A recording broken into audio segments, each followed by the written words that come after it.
Alright guys, welcome to a new video. In this video I'm going to talk about how to share Wi-Fi and internet connection from your iPhone to other phones, including other iPhones and other Android-based phones. Okay, so to do this, what we need to do is to scroll down the Control Center panel. From here, you want to make a long tap on this place, and here what you want to do is to find this personal hotspot.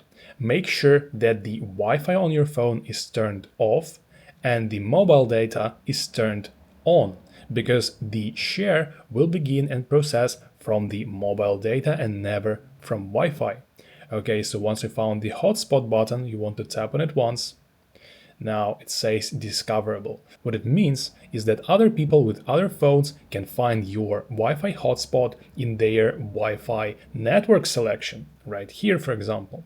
So if somebody goes to Wi-Fi settings and to their Wi-Fi selection list, from this list on their phone, they will find your iPhone or your phone which you're using and which is basically your Wi-Fi network hotspot, and they can connect to it and get your share of Wi-Fi and internet connection.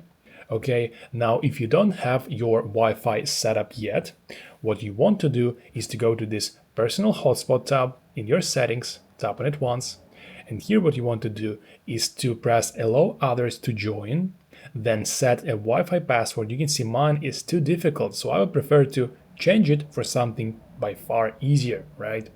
And then what you also want to do is to switch on the maximize compatibility option.